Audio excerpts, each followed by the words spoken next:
Good evening सभी को। चलिए हम स्टार्ट करते हैं अपनी क्लास बिना किसी दे। पहले एक बात सुनिए, बेसिक सी छोटी सी। आपने मुझसे बहुत बहुत लोग होते हैं तो ये का स्टेबलाइजेशन कराने वाले थे। आ जाओ, आज आपका स्टेबलाइजेशन ही है, घबराने की कोई जरूरत नहीं है। स्टेबलाइजेशन, अब ये स्टेबलाइजेशन है क्या? अब देखो भाई, अगर आपने ये कहा मैंने ये नहीं पढ़ा तो मैं भाई मोबाइल में घुस के कमर में कौन नहीं दूंगा। ध्यान रखना। ठीक है, मजाक कर रहा हूँ। देखो, मैंने आपसे एक डिस्कशन किया था क्यू पॉइंट का, जानते हो क्यू पॉइंट? इससे जस्ट पहली वीडियो में जब मैंने लोड लाइंस पढ़ाया था तो आप बड़ा कह रहे थे भैया ये क्या चला दिया, ये क्या चला दिया। तो अब मैंने कहा था स्टेबलाइजेशन पढ़ने के लिए क्यू पॉइंट का पता होना बहुत ज्यादा जरूरी है। क्यों? देखो, ये आपका VCE था, याद है कुछ? ये कलेक्टर करंट था, ये आपका IB था। यहाँ आपने DC लोड लाइन खींची थी और यहाँ जो IB कट कर रही थी उसे क्या बोल रहे थे? Q point. यानी कि ये अपनी पॉइंट पे बैलेंस रहना चाहिए और ना तो ऊपर जाना चाहिए ना नीचे जाना चाहिए। समझो ध्यान से। इससे जस्ट पहले की वीडियो में मैंने इसका डिस्कशन किया था पूरा। जिसने नहीं पता वो पहले की वीडियो देख ले। मैंने क्या बताया था? ये अपनी पॉइंट पे स्टेबल रहना चाहिए। ऊपर जाएगा तो मामला खराब है, नीचे आएगा तो मामला खराब है। तो इसे अपनी जगह पर ही रोकना क्या कहलाता है? स्टेबलाइजेशन। यानी कि मुझे इसे क्या करना है? स्टेबल करना है एक पॉइंट पे। ध्यान से सुनो, इस पॉइंट को ना तो मैं ऊपर जाने दूंगा ना नीचे जाने दूंगा। मुझे इस पॉइंट को यही थाम के पकड़ के रखना है। ये ऊपर जाएगा तो भी नुकसान, नीचे जाएगा तो भी नुकसान। तो इस क्यू पॉइंट यानी कि समझना आप ऑपरेटिंग पॉइंट को, क्या ऑपरेटिंग पॉइंट को अपनी जगह पर ही स्टेबल करना ही क्या है? स्टेबलाइजेशन। तो जो मेरे विद्यार्थीगण बोल रहे थे ना ये क्या चलाया है भैया कल की, इससे पहले की वीडियो में, यानी कि 2-3 दिन पहले छुट्टी से पहले जो चली थी उसमें ये बताया था। तो भाई जो पढ़ा रहा हूँ स्टेप वाइज पढ़ा रहा हूँ, लॉजिकली पढ़ा रहा हूँ। तो इस चीज से फिक्र रही है, मैं क्या बकवास चीज ले रहा हूँ? नहीं, कुछ नहीं ले रहा, मैं सब काम की चीजें ले रहा हूँ। ठीक है, चलो मैं स्टार्ट करता हूँ। क्यू पॉइंट क्या है समझो, समझना बहुत ध्यान से। क्यू पॉइंट क्या है? मैं गला था, पानी पी लेता हूं। देखो, the method to keep, keep का मतलब रखना, the operating point, to keep the operating point independent, independent from temperature and transistor parameters। अब ये ट्रांजिस्टर पैरामीटर्स क्या होते हैं भाई? ट्रांजिस्टर पैरामीटर, अरे वे नहीं पढ़े थे? Leakage current, beta current gain. तो ऑपरेटिंग पॉइंट को इनसे इंडिपेंडेंट रखना। क्यों भाई?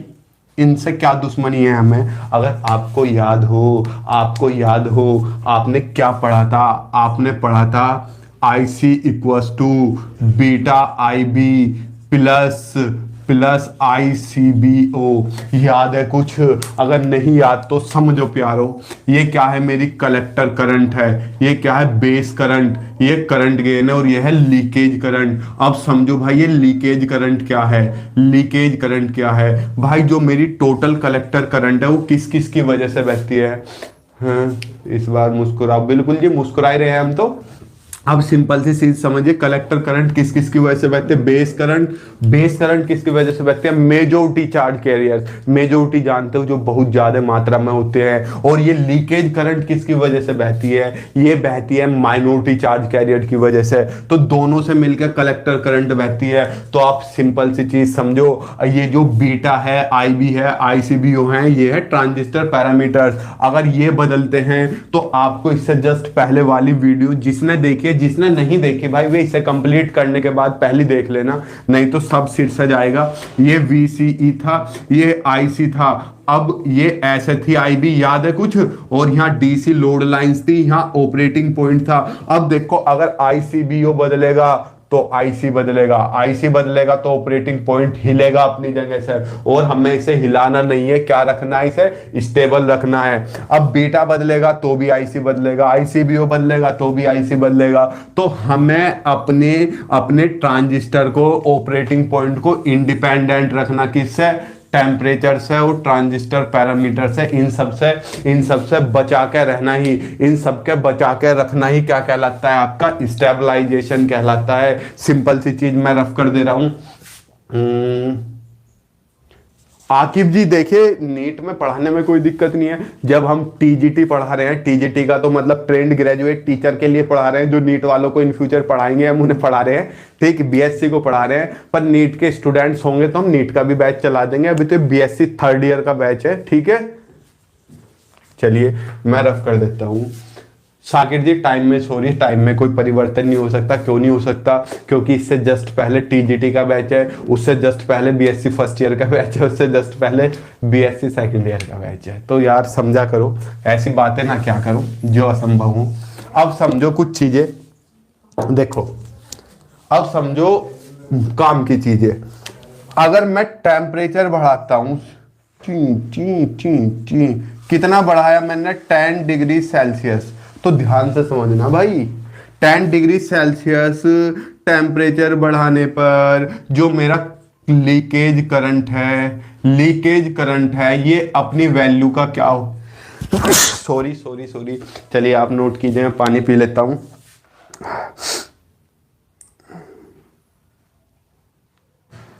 चलिए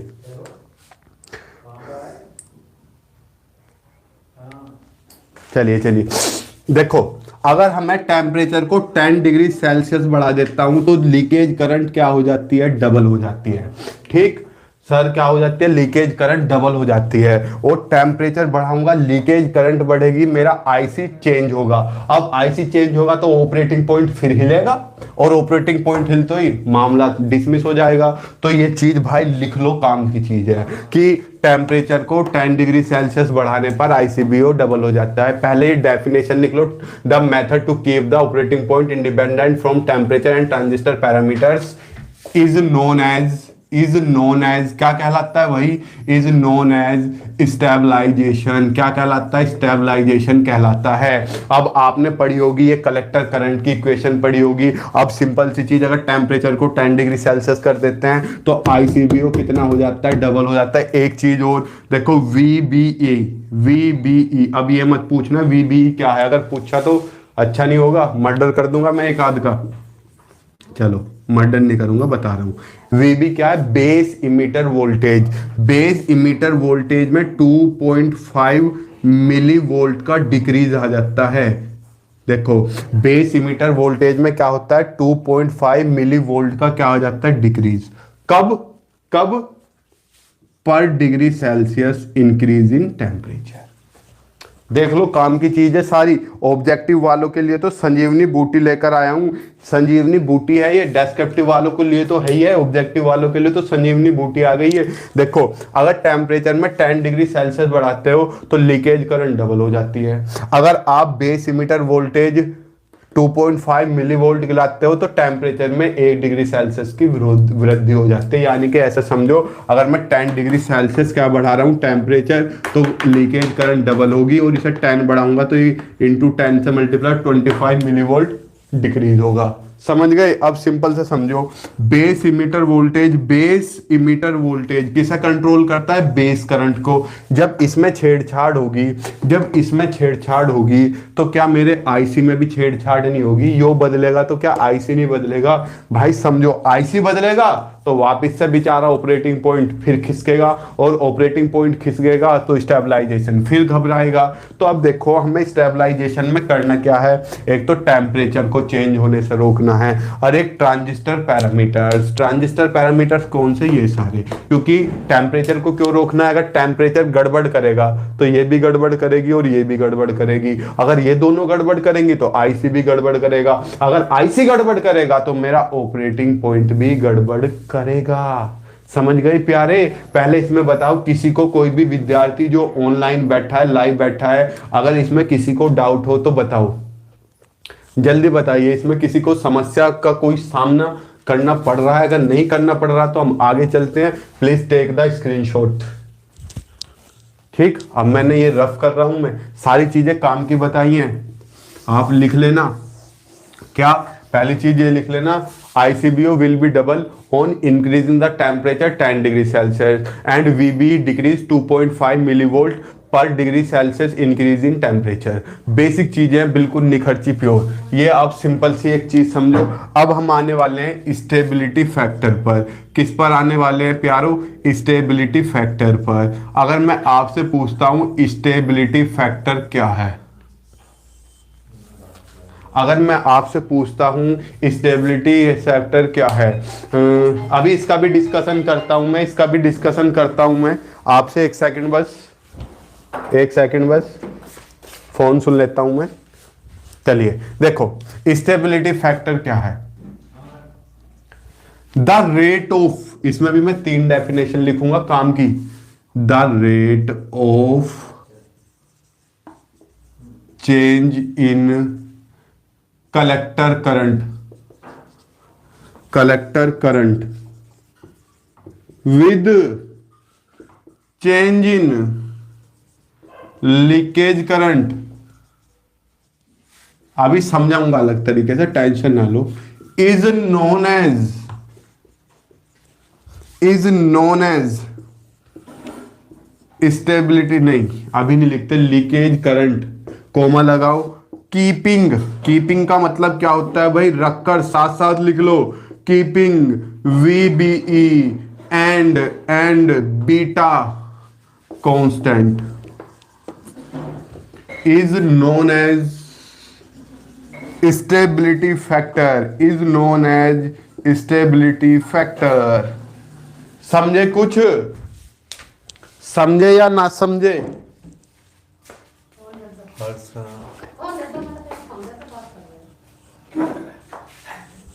जल्दी स्क्रीनशॉट लिया करो और लिखो इसमें कोई डाउट हो। हालांकि मैंने अभी तक तुम्हें समझाया नहीं है तो डाउट तो होगा ही यार। देखो समझो, मैंने क्या बताया, स्टेबिलिटी फैक्टर क्या होता है भाई?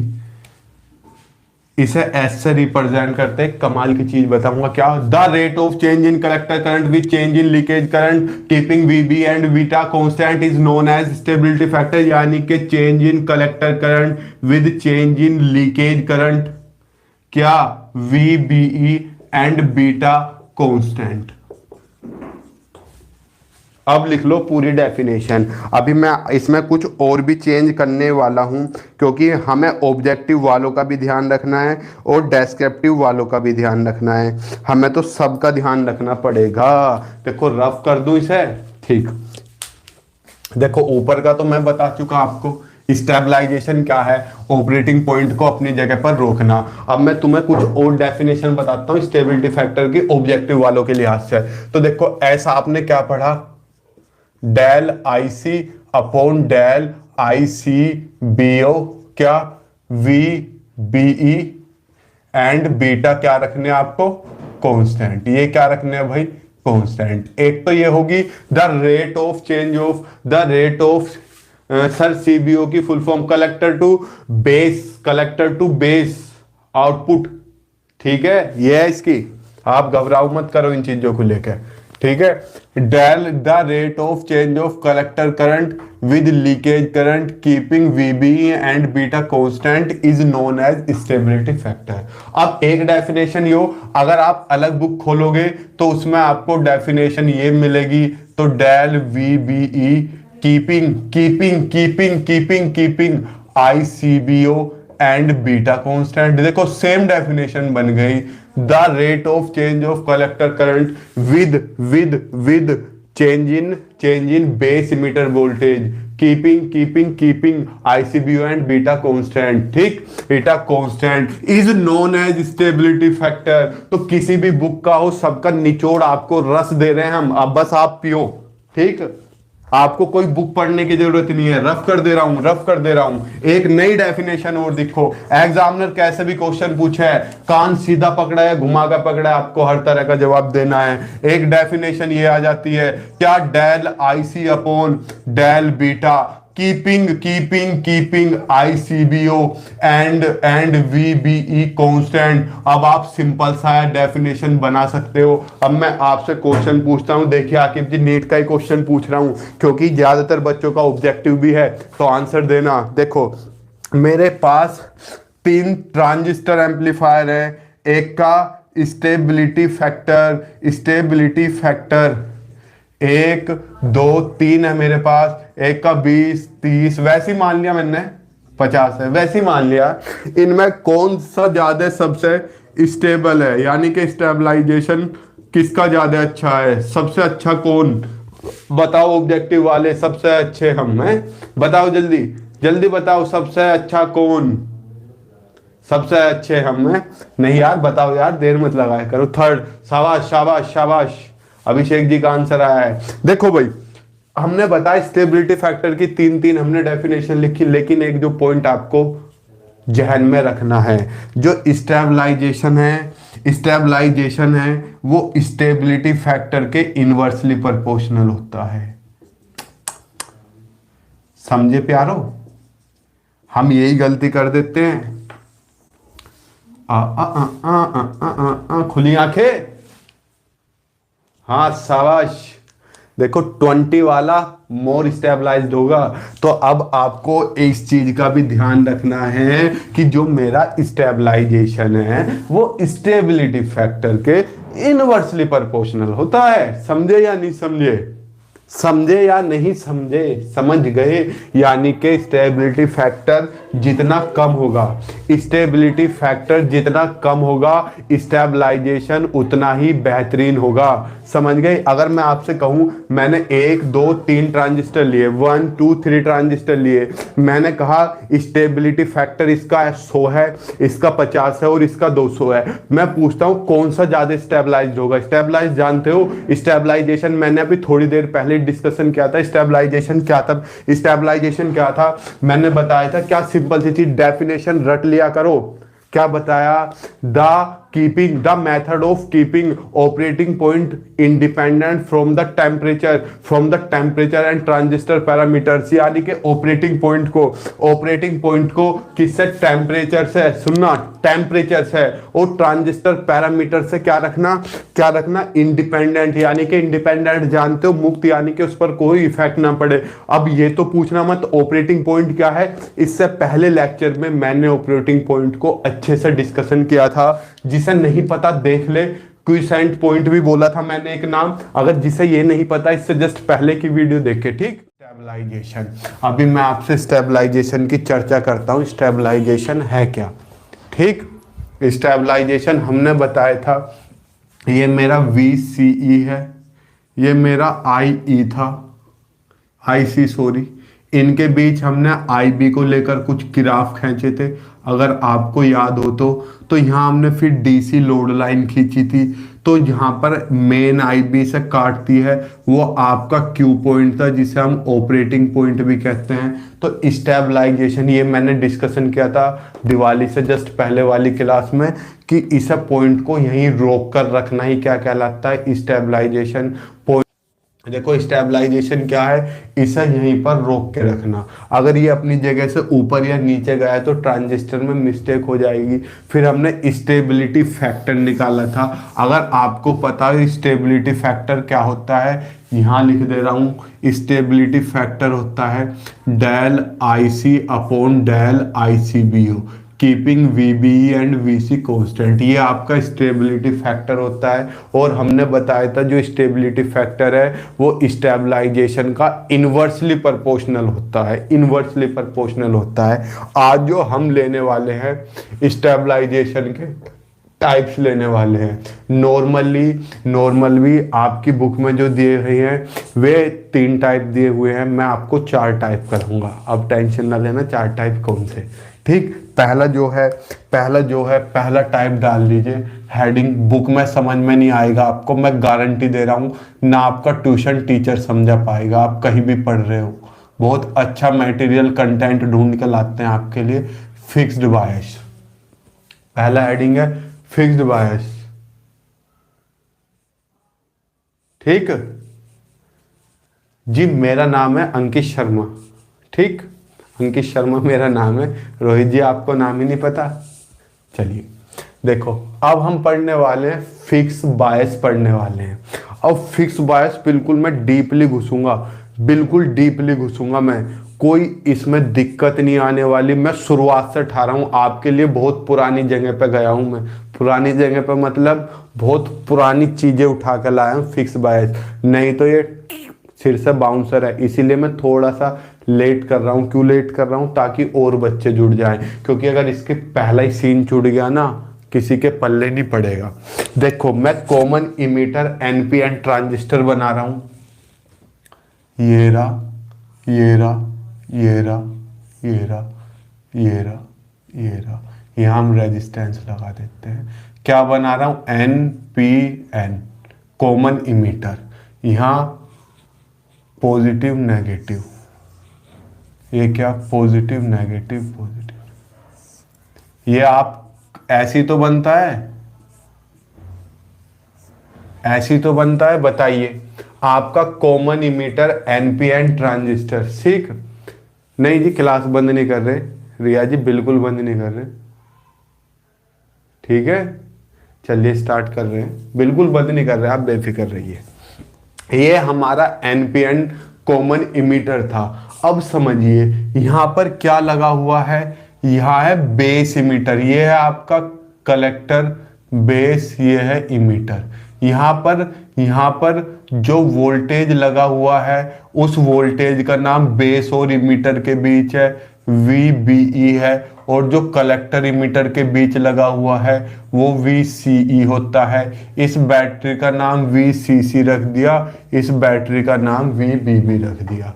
ये सब तो आपसे मैं पहले डिस्कशन कर चुका था पहली वीडियो में, पहली वीडियोस में। मैं बता रहा हूँ आपके सिर से जाएगा अगर आपने फिक्स्ड बायस की एक भी क्लास मिस कर दी। हालांकि जिसने पहले की क्लास नहीं देखी ना, उनकी भी हालत खराब रहेगी। अब आप समझिए पहले इन चीजों को। ये देखिए, ये जो VB ही होता है, इसकी वैल्यू सिलिकॉन के लिए कितनी होती है? 0.7 वोल्ट, और जर्मेनियम के लिए होती है 0.3 वोल्ट। इस रेजिस्टेंस का नाम RC रख दिया। ये होती है VBE की वैल्यू। लेकिन अगर मैं आपसे बात करूं, इतनी छोटी बैटरी मार्केट में यानी कि प्रैक्टिकली पॉसिबल नहीं है जो 0.7 वोल्ट दे या 0.3 वोल्ट दे। तो हम यहाँ एक बड़ी बैटरी लगा लेते हैं और यहाँ हम एक रेजिस्टेंस लगा देते हैं RB। इस रेजिस्टेंस का काम क्या होता है? यहाँ जो बड़ी बैटरी के वोल्टेज को घटा देता है और कहाँ तक पहुंचा देता है। अगर ये सिलिकॉन का बना हुआ है ट्रांजिस्टर तो 0.7 वोल्ट, और जर्मेनियम का बना हुआ है 0.3 वोल्ट। क्यों? क्या काम होता है आपके भाई? रेजिस्टेंस का काम वोल्टेज करंट घटाना ही तो होता है, ठीक है? करंट घटाना। तो हम इसे इस तरीके से लगा लेते हैं। अब चल रहे हैं इसकी कुछ कंडीशंस पर। कंडीशंस पर क्या भाई? ये क्या कर रहा था? ये ज्यादा स्पेस घेरता था और दो दो बैटरी लगानी पड़ रही थी। तो हमारे साइंटिस्ट ने, प्यारे साइंटिस्ट ने एक दिमाग दौड़ाया। उन्होंने इस इमीटर को ग्राउंडेड कर दिया, तब भी कोई इस पर इफेक्ट नहीं पड़ा, और उन्होंने इसे सर्किट को थोड़ा सा हल्का कर दिया और एक नया सर्किट बनाया। ध्यान से देखना, बिल्कुल पुरानी बाल की खाल निकाल के लाया हूं। एक पुराना सर्किट बनाया। ये देखो, ये एनपीएन ट्रांजिस्टर लिया। ये तो बेचारा इमीटर है, ये तो ग्राउंडेड हो गया। यहां से मैंने क्या लिया? एक रेजिस्टेंस लगाया RB, और यहाँ RB किससे? पॉजिटिव नेगेटिव से कनेक्ट था। और यहाँ रेजिस्टेंस मैंने RC लगाया, और ये किससे कनेक्ट था? Positive negative positive. ये VBB है, ये बैटरी VCC है। बताओ कोई दिक्कत इससे? अब देखो सर्किट सेम ऐसा ही है। ये तो किससे चला गया? ग्राउंडेड हो गया। ये देखो आपका बेस का किससे जुड़ा हुआ है? पॉजिटिव से। पहले RB से फिर पॉजिटिव से। ये भी देखो बेस किससे जुड़ा हुआ है? पहले RB से फिर पॉजिटिव से। कलेक्टर जो है आपका, कलेक्टर देखो पहले RC से फिर पॉजिटिव से, तो कलेक्टर RC से फिर पॉजिटिव से। तो सर्किट का ये डायग्राम हो गया। फिर कुछ टाइम बाद लोगों ने देखा, लोगों ने मतलब साइंटिस्ट ने, कि हम इसका एक बैटरी से भी काम चला सकते हैं। एक बैटरी से काम कैसे? देखो ये भी पॉजिटिव से कनेक्ट है, ये भी पॉजिटिव से कनेक्ट है। अब आपको ये तो पता होगा ये मैंने पॉजिटिव से क्यों कनेक्ट किया, क्योंकि इनपुट सिग्नल हमेशा फॉरवर्ड बायस लेना है और आउटपुट सिग्नल हमेशा रिवर्स बायस लेना है। तो रिवर्स बायस के लिए हम क्या करते हैं? निगेटिव को पॉजिटिव से और फॉरवर्ड बायस के लिए पॉजिटिव को पॉजिटिव से अटैच करते हैं, यही तो करते हैं हम हमेशा। अब वैज्ञानिकों ने थोड़ा दिमाग चलाया, उन्होंने कहा अगर हम ये दो बैटरी ना लेकर एक ही बैटरी इस्तेमाल करें, क्या ये हमने पॉजिटिव ले ली, ये नेगेटिव, इससे हमने क्या क्या दिख रहा है, उधर की साइड दिख रहा है भाई, अभी तो अच्छा खासा दिख रहा है। हमने यहाँ से ऐसे लिया, यहाँ रेजिस्टेंस लिया आरबी, और यहाँ पे हमने क्या अटैच कर दिया, ची ची, ये तो ग्राउंडेड हो गया, बेचारा शरीफ आदमी है। यहाँ क्या कनेक्ट हुआ, आरसी, और फिर इससे कनेक्ट हो गया। ये क्या था, आरसी, ये था आरबी। बताओ ये पॉजिटिव ये नेगेटिव, सेम यही प्रोसीजर नहीं बन रहा। बेस किससे कनेक्ट है, base N P N, positive positive से कनेक्टेड है और निगेटिव पॉजिटिव से, रिवर्स बायस है फॉरवर्ड बायस। चल गया ना एक बैटरी से ही काम। देखो सर्किट इतना बड़ा था, फिर इतना बड़ा हुआ, फिर कितना बड़ा हुआ, फिर बेचारा इतना सा रह गया। अब वैज्ञानिकों ने और दिमाग चलाया और कहा हम पूरी बैटरी ना लगा के हैं, ये तो पोटेंशियल डिफरेंस है, पता है एक तरफ प्लस है एक तरफ माइनस है, तो पोटेंशियल डिफरेंस हो गया। अगर हम पूरी बैटरी ना लगाए, केवल बैटरी का यहाँ पॉजिटिव सिराई फिक्स कर दे, जैसे सॉकेट फिक्स करते हैं, तो ये नया फिगर बन जाएगी आपकी। देखो नई फिगर कैसे बनेगी, सेम ऐसी, बस यहाँ क्या लग जाएगा, पॉइंट पोटेंशियल। बस एक पॉइंट पे पॉजिटिव दे दिया, एक पॉइंट लिया और उसे कैसा बना दिया, पॉजिटिव बना दिया, ये रहा। और बस कुछ नहीं, यहाँ आपका आरबी कनेक्ट, देखो बिल्कुल भाई डीप निकाल के लाया हूँ। अगर अब भी आपकी समझ में नहीं आता तो आप भाई मैं कुछ नहीं कर सकता, बिल्कुल बेसिक लाया हूँ सारी चीजें। ये एन पी एन हो गया, हो गया। ये कलेक्टर बेस इमीटर, ये तो आपको पता है। इन दोनों के बीच जो पोटेंशियल लग रहा है वो पोटेंशियल कौन सा है, वी बी ई। इन दोनों के बीच जो पोटेंशियल लग रहा है आपको पता है उस पोटेंशियल का नाम क्या है, वी सी ई। और ये बेस में जो करंट आ रही है ऐसे, इस करंट का नाम क्या है, बेस करंट। और कलेक्टर में जो करंट आ रही है इसका नाम है आई सी। आई सी पॉजिटिव, थोड़ा बीच में को बना लेता हूं मैं, ये बना लिया।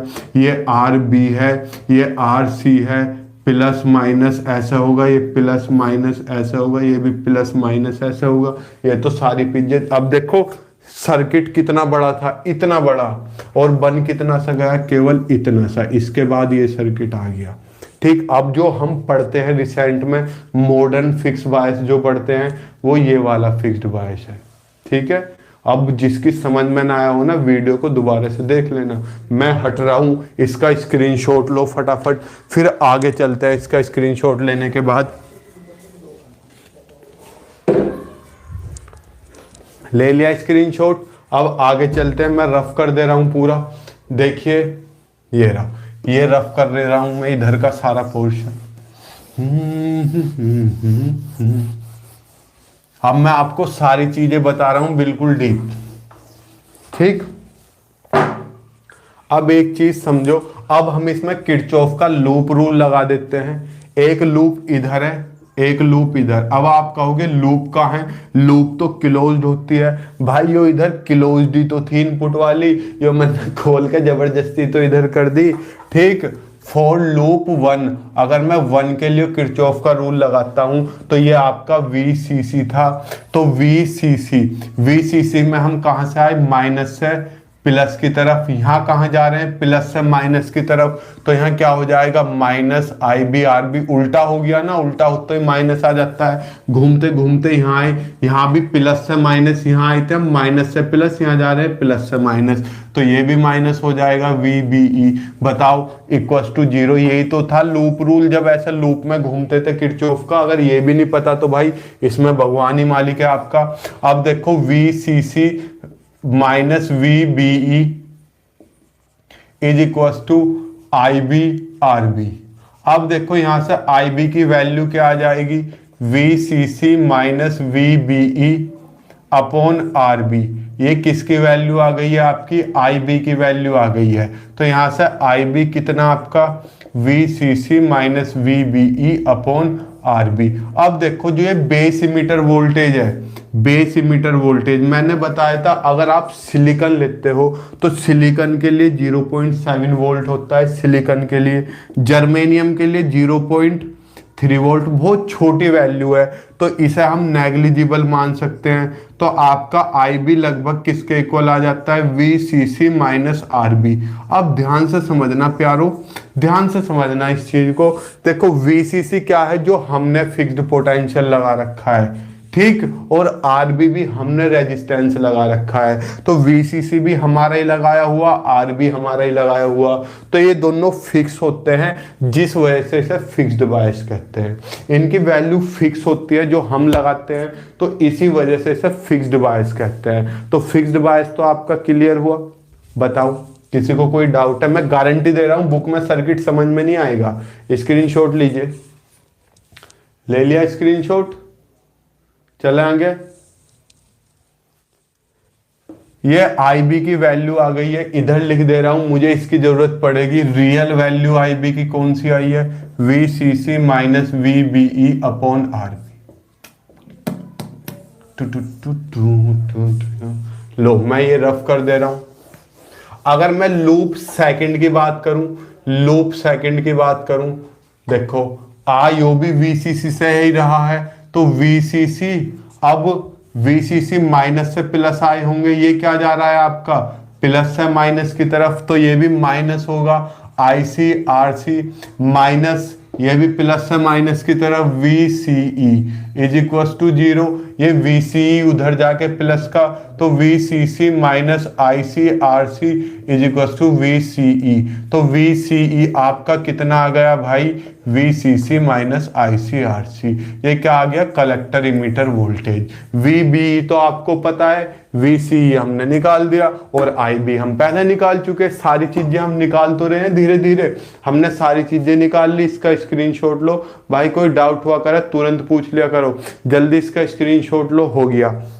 अब मेन चीज ये नहीं है, अब बोल रहे हो भैया क्या बोल रहे हो, सारी चीज समझा के, मेन चीज ये नहीं है, मेन चीज है स्टेबिलिटी फैक्टर। लो मैं रफ कर दे रहा हूं। स्टेबिलिटी फैक्टर मैंने क्या बताया था, अगर आपको याद हो, स्टेबिलिटी फैक्टर क्या बताया था, del IC upon del ICBO, यही तो बताया था कि rate of change in collector current with rate of change in leakage current, अगर आपको याद हो। अब देखो मैं लिख देता हूं, एक इक्वेशन लिख देता हूं।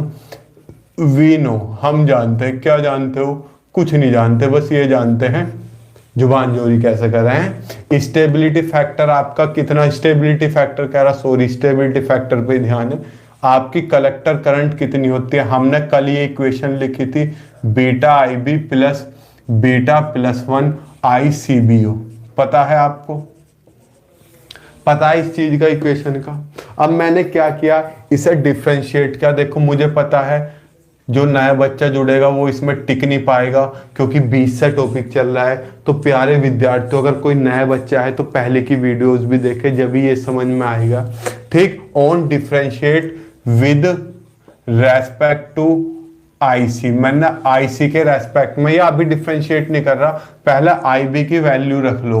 IC equal to beta, IB की वैल्यू कितनी है, VCC minus VBE upon RB।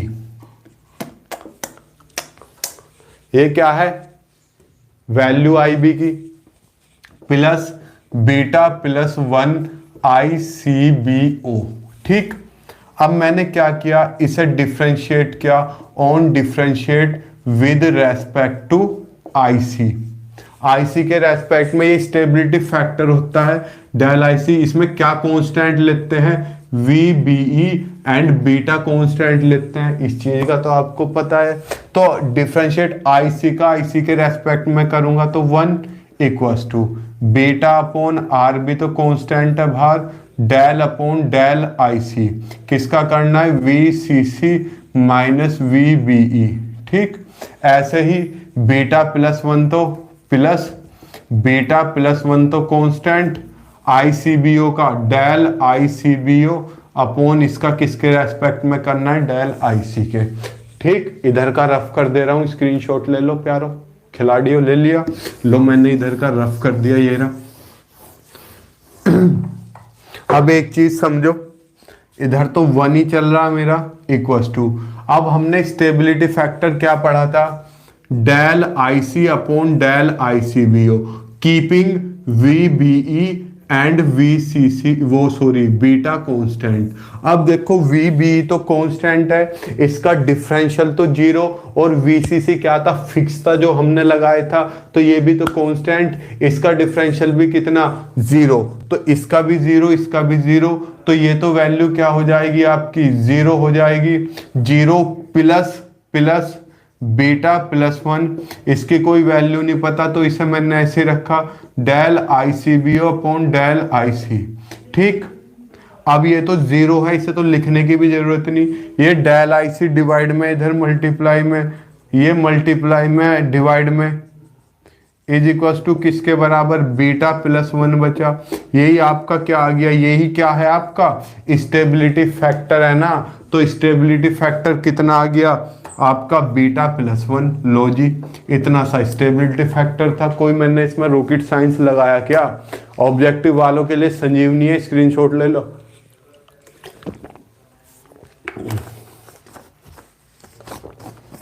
ले लिया स्क्रीनशॉट यार, बताए करो, आंसर दिया करो, हाँ नो यस कुछ तो कहा करो। कुछ बच्चे बचे हो आप, लेकिन आप तो सीरियसली पढ़ लो। इसे रफ कर दिया, लो मैंने रफ कर दिया। ये आपका स्टेबिलिटी फैक्टर आ गया है फिक्स्ड बायस का।